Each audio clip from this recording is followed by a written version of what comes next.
to Euranet Plus Press Club, where, of course, we will talk about the coronavirus, more specifically about the virus, how the virus kind of sobered the idea, the wonderful idea, European idea of solidarity. The lack of European solidarity has been deplored in the most affected regions, but not only there. Will the EU lose Italy over its management of the corona crisis? This is one of the questions we will discuss with journalists from Euranet Plus Network, and I'm very happy to be joined by Claudia Knopke from AMS, by Pia Oppel from the Luxembourgish Public Radio 100.7, and by Gigi Donnelly from sunny Milano from Radio 24. Hello and welcome. Hello and welcome to all of you. Let's maybe first look at Luxembourg, more precisely at the borders of Luxembourg. Tiny Luxembourg has been shortly after the beginning of the crisis cut off from its neighbors. First Germany, then France, and then Belgium closed their borders with Luxembourg. It all happened within a few days. The Luxembourgish leaders were opposed to the idea, to this step, and they publicly condemned it. But in the end, they couldn't do anything to stop it. Pia, how did this closure of the borders affect the daily life of the people in Luxembourg, knowing that half of the population in Luxembourg, working in Luxembourg, comes from abroad, are border commuters? So this was a big cut. Yes, in the first days, this meant quite a lot of confusion among the almost 200,000 cross-border commuters. They come from France, Belgium, and Germany, and there was some chaos at the borders as well. But pretty quickly, there were found some pragmatic solutions to the problem. The Luxembourgish government agreed with the neighboring authorities that commuters with a certificate from their employer would be allowed to pass the border in any case. Nonetheless, as there were border controls, there were huge traffic jams. And it took also a while, of course, for all the people who could theoretically work from home, that they actually did so.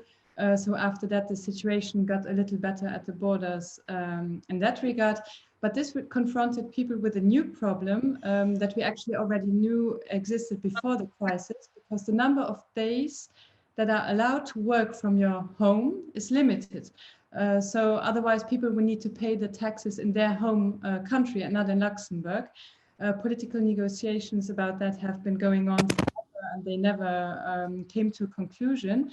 But now, due to the crisis situation, negotiations happened, and everything was solved after a few days, weeks.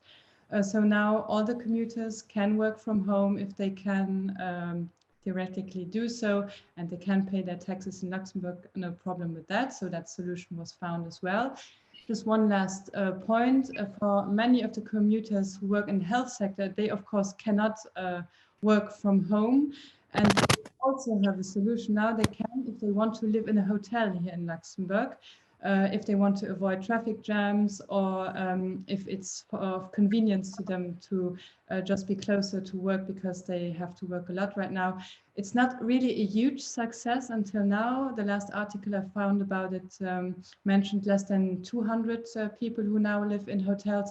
But maybe, and that should be mentioned as well, it's not that urgent yet, because borders, there are controls, but they are open for the commuters. They are open for people who have a reason to pass. So it seems to work out. So speaking of these healthcare workers, the Luxembourgish Prime Minister has assured Luxembourgish citizens that, for instance, France has guaranteed not to convoke French residents working in the healthcare sector in Luxembourg to come back and help out at home, maybe, for example, in the most affected region like the Grand Est. So how sure can the Luxembourgish Prime Minister, can Xavier Bettel actually be that this will not be the case, and what would be the consequences for Luxembourg? Yeah, it's important to mention that many of the doctors working in Luxembourg are commuters, and almost 2/3 of the nursing staff working in the Luxembourgish health sector actually live abroad, and many of them in France. So should they be mobilized as part of the French Réserve Sanitaire, this would mean a complete breakdown of the Luxembourgish health system. At least that's what the government's been saying these last weeks. If you ask, for instance, I had an interview with the health minister, Paulette Lehnert, and she says what we've learned from this crisis is that there are no guarantees among countries no more. This just doesn't happen. They have mobilized all their diplomatic possibilities, and they feel pretty much assured that this won't happen, but they also try to form their own réserve sanitaire, their own reserve, so that in case it would happen nonetheless, that we still have people who could help out. So this goes from students to retired medical staff to simple volunteers who can help out at some place. And also there was a lot of training done for nursing staff and doctors who usually do other work. So now they could help with coronavirus patients. So that's the reserve we have in case this would happen. But it seems to be a scary situation depending on so many workers from abroad in the health sector. Speaking of hospitals and medical supply, when it comes to EU solidarity, the European Commission likes to give the example of the joint procurement. The idea is to purchase medical supplies such as gloves, masks, protective clothing together. And Luxembourg was actually one of the first countries to apply for this joint procurement. This was in early February.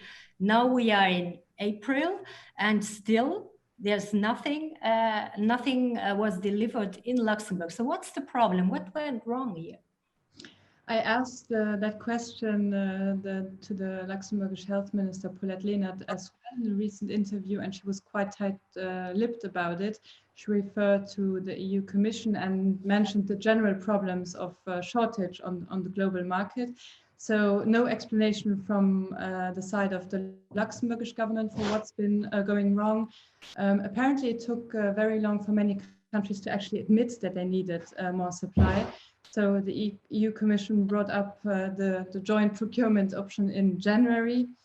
Why does it take until now and nothing has arrived yet? This answer will needs to be found, I guess. Mm-hmm.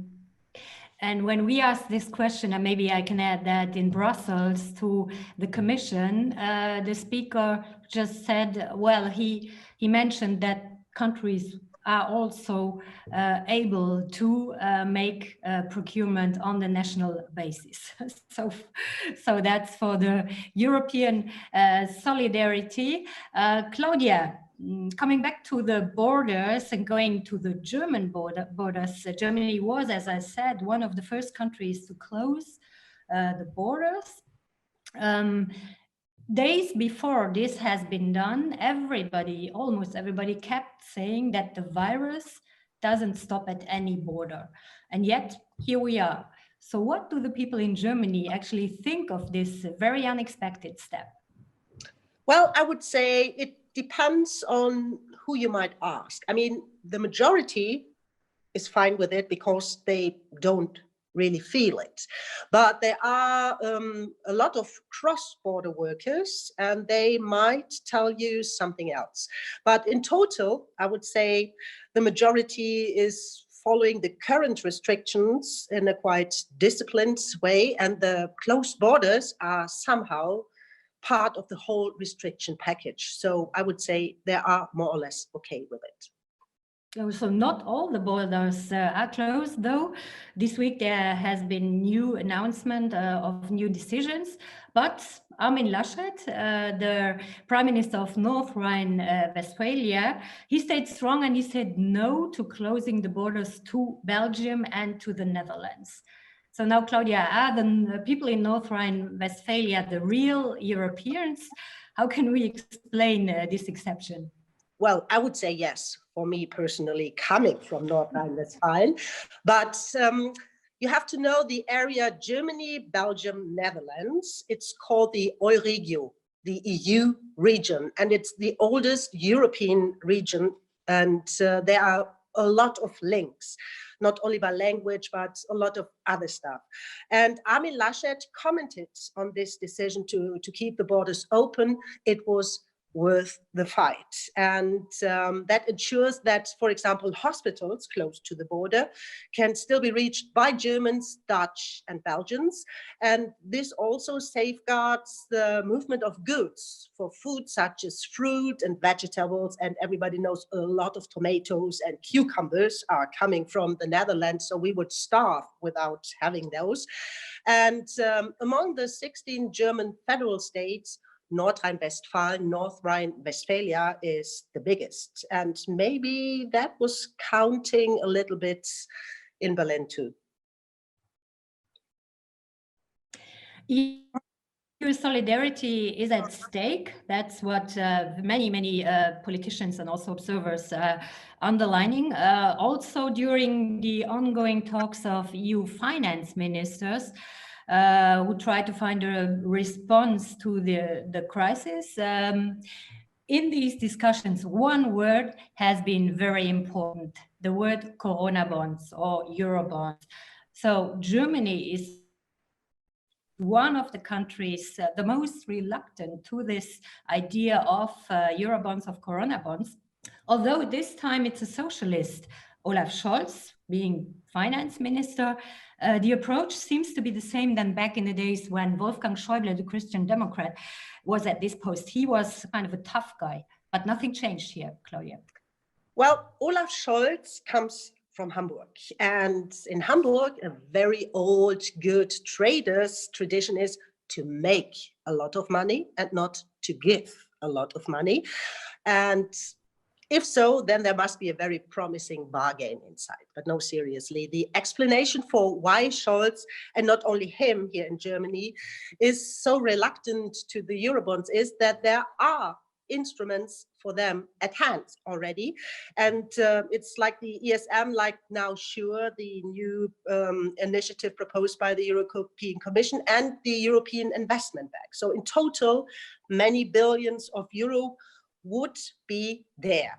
And Olaf Scholz is really convinced that those instruments are sufficient enough to buffer the impact for countries like France, Italy, or Spain, and that all that money is good to help them back on their economic feet. So, and by the way, when it really comes to money, Olaf Scholz is a very strict keeper of the treasury, not on Europe, only on European level. He showed that also during the budget discussions here in Germany during the last years. Yeah.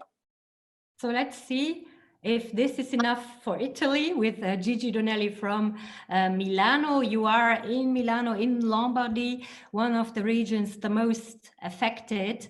And from Italy, of course, the lack of EU solidarity has been deplored a lot. There has been a lot of talking about these Corona bonds, Gigi, and the mutualization of debt. How important is this actually for Italy? Is it just a symbol, or does Italy really care about this instrument?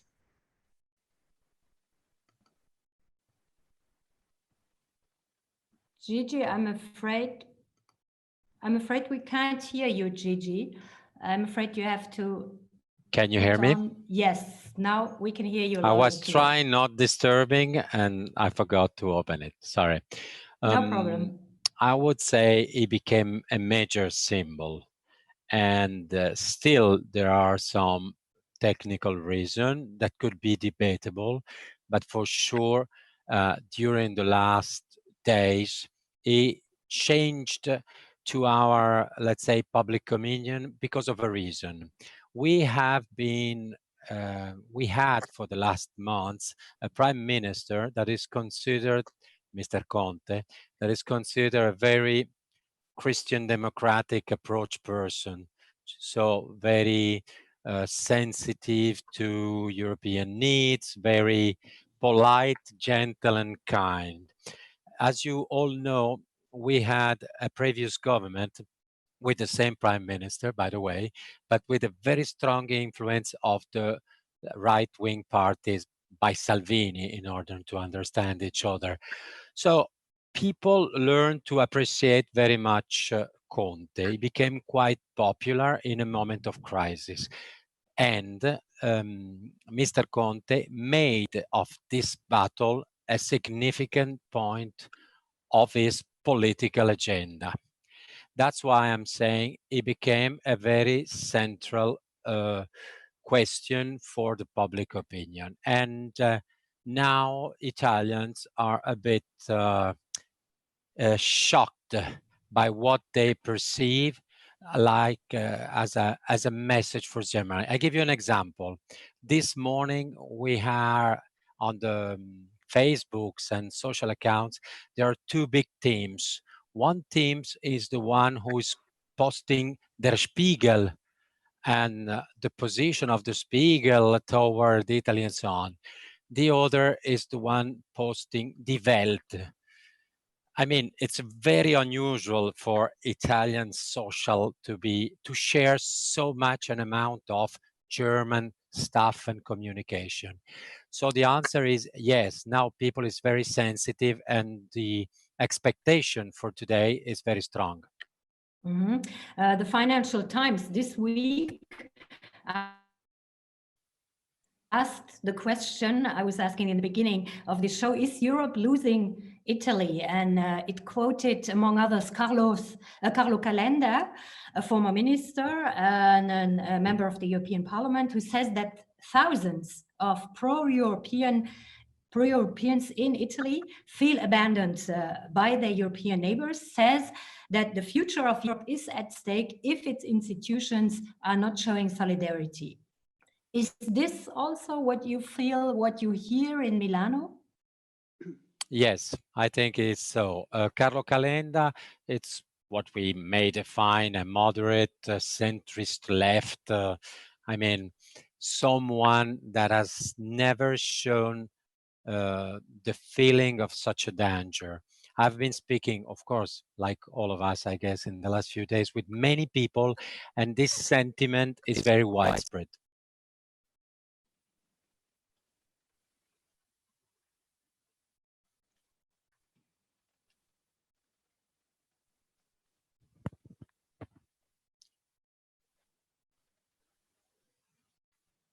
Danielle? Yes, I'm still there. I think we had somehow a technical problem, but I'm still there. You were talking about Carlo Calenda and about... Yeah, okay. So I tried to just give back the message, and the answer was yes, because Carlo Calenda, it's a moderate person. He represents a political spectrum which is extremely pro-European. And so whether I won't be, let's say, worried by extreme right Italian perspective and Salvini's position, if Carlo Calenda tells this kind of story, this is a real danger for, well, I don't know exactly for what. I mean, for the future or for Italy.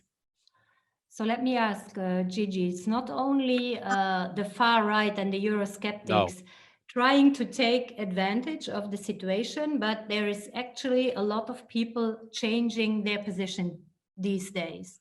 Yes, of course, the far right, they're just waiting for a very, let's say, non-positive end. They already are saying that's what we already said about European Union.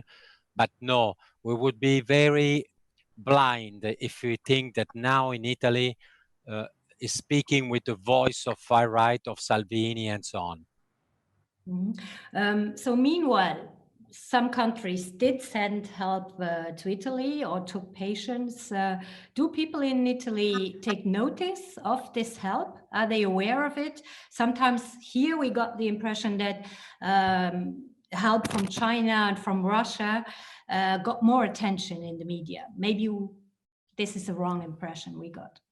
I mean, we don't have to exaggerate. Italians, they're not suddenly thinking that the Europeans are against them. It's not that the point.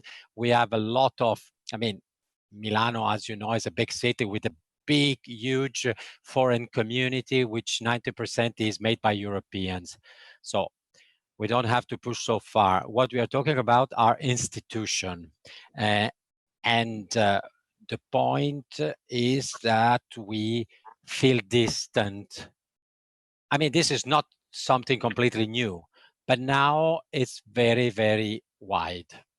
So what would Italy or what are the people expecting from the EU? Is the EU even able to make it up to them?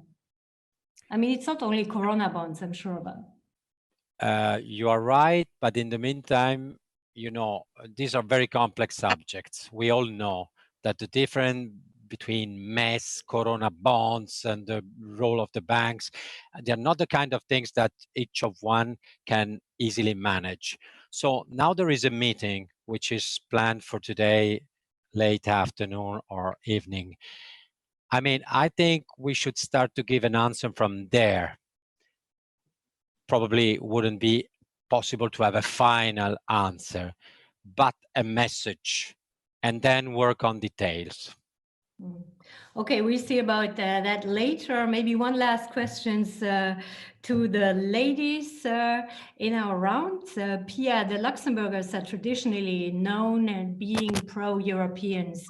Is the EU even a topic these days? Is it important for the people, or are they just looking at their national government and then its decisions?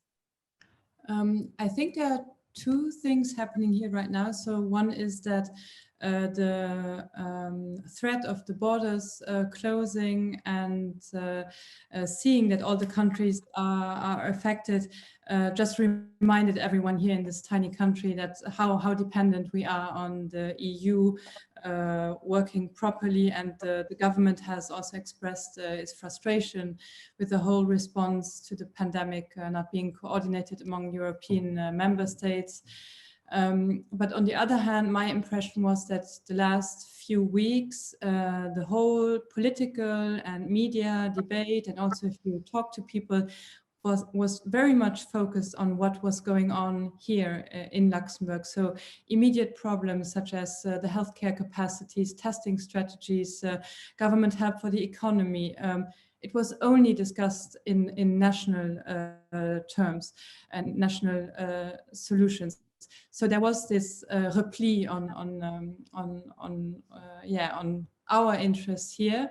On the other hand, the government was very clear that it supports European solutions for after the crisis, and it's interested to coordinate much more. It's also logical because, for instance, an exit strategy for Luxembourg wouldn't work if our neighboring countries don't do the same thing, more or less. So this is normal for us.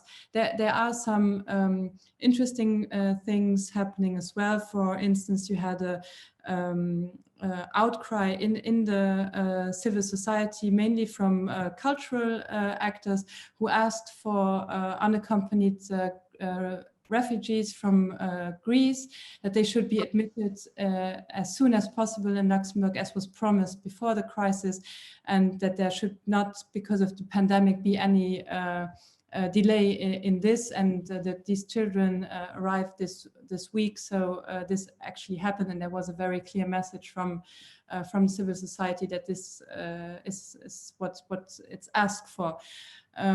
So on the other hand, I didn't see any big discussions about helping Italy, for instance, when they were touched in the beginning. So it's yeah, both.